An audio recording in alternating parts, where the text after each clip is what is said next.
If you're an 80s artist and you suddenly get your song played in Stranger Things, you might just wind up at the top of the Billboard charts. That's what happened with Kate Bush in her 1985 classic Running Up That Hill, otherwise known as Deal with God. And since I'm going through all of Pink Floyd's albums at the moment, you might be surprised to learn that David Gilmour had a hand in this. So I was watching the new season 4 of Stranger Things, yeah, I know I'm a little late to the party here, and without giving anything away, the Kate Bush song plays a very big role in the story.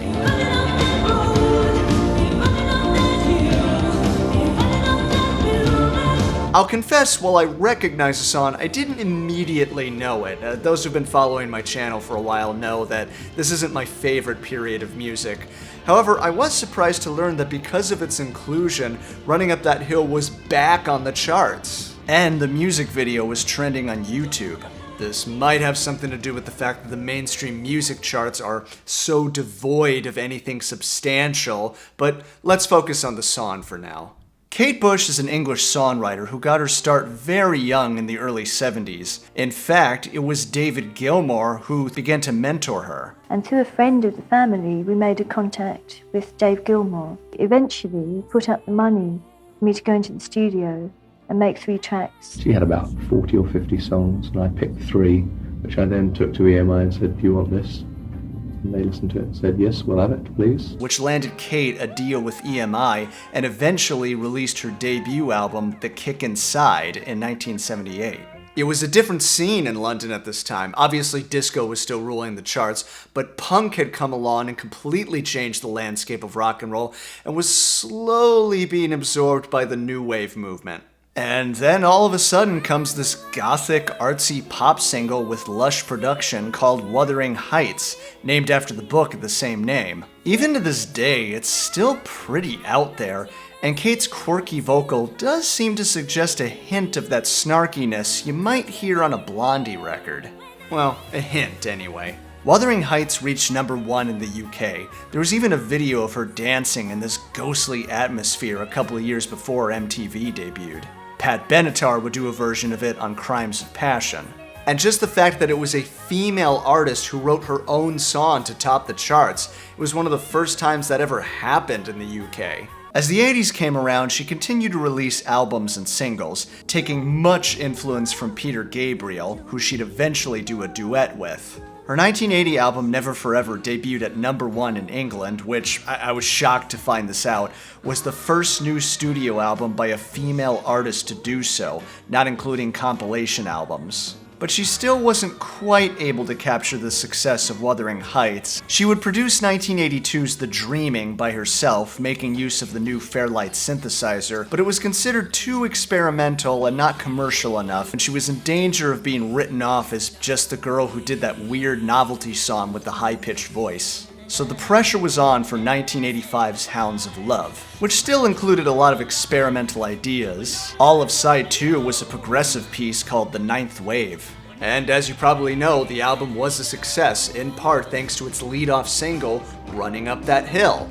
Kate Bush was known for taking control over her career, something I greatly admire about her, but she did have to give in to a title change, as the song was originally called Deal with God. Yeah, apparently the record company was nervous that the religious countries would blacklist the song, which, given the landscape of America at the time, I guess I can't blame them for. Running Up That Hill definitely has that darker new wave feel to it, something like Tears for Fears' Mad World, with a hint of that hypnotic Stevie Nicks style. Lyrically, it's one of her more straightforward concepts. The protagonist, being in a disillusioned relationship, wants to make a deal with God to swap places so they can walk in each other's shoes. And that if a man could become a woman and a woman a man within their relationship, that perhaps they'd understand a bit more about each other.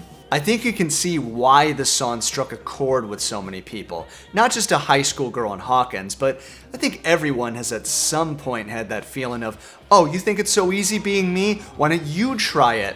And just the idea of gender swapping was such a progressive idea. Kate really didn't tour much and rarely did live performances, but she did perform Running Up That Hill at the Secret Policeman's third ball in 1987, and David Gilmour played guitar for her. It's always interesting seeing Dave supporting other artists as a guitarist, even if it's weird seeing Dave play a Steinberger. So how does Running Up That Hill fit into Stranger Things? Well, obviously, Stranger Things is set in the 80s, so music choices are very important. Should I Stay or Should I Go by The Clash was heavily featured in Season 1. Every Breath You Take was played at the end of Season 2.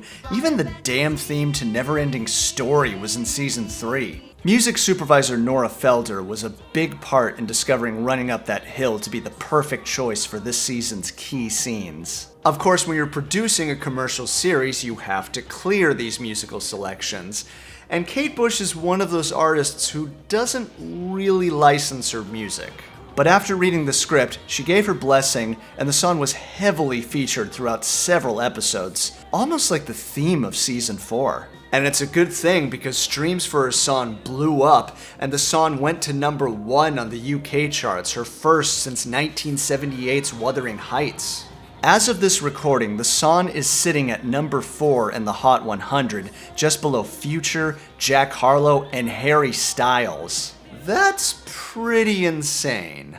Before going into more detail about how this song impacts the story, I'm gonna ask if you'd mind subscribing, hitting that like button, and alert button. It would really help me out a lot and help me beat the YouTube algorithm. If you want to go that extra step, you can join my Patreon page at patreon.com/jtcurtis, where I upload unedited versions of these videos and they're commercial free.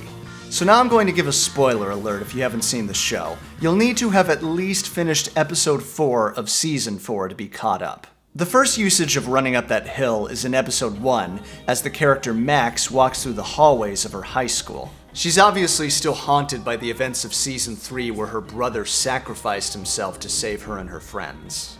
We get a setup with the headphones and Walkman, you gotta love that, playing Kate Bush's theme. It paints a very haunting reality for the character. I think the line that really resonates is, "You wanna feel."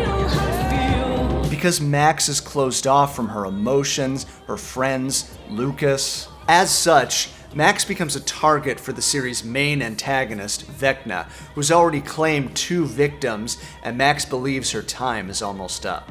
To find answers, the characters Nancy and Robin go undercover at a mental hospital, where we're given this nice foreshadowing about music having a particularly calming effect on the broken mind, particularly something personal. And this turned out to be the savior for the only man to survive Vecna's curse. I like that this show is talking about how powerful music can be on discovering peace of mind.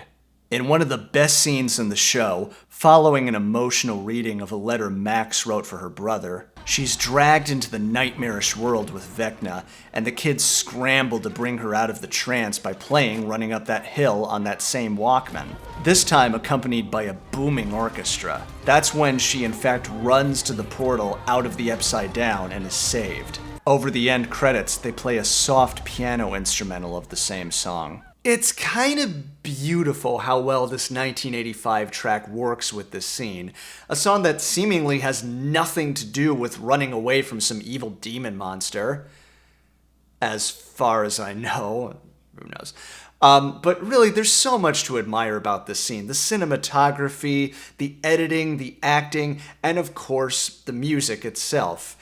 I just really love the idea that music itself is what saves her in this moment. I mean, I cannot begin to tell you the amount of times that's been true in my life. Okay, I wasn't being chased by some evil demon monster, but I mean, I've had so many times when I slipped into the darkness and it really did take an incredible piece of music to, or even writing an incredible piece of music to really bring me out. So really, a huge credit to Nora Felder, the Duffer Brothers, and everybody for making this a memorable scene.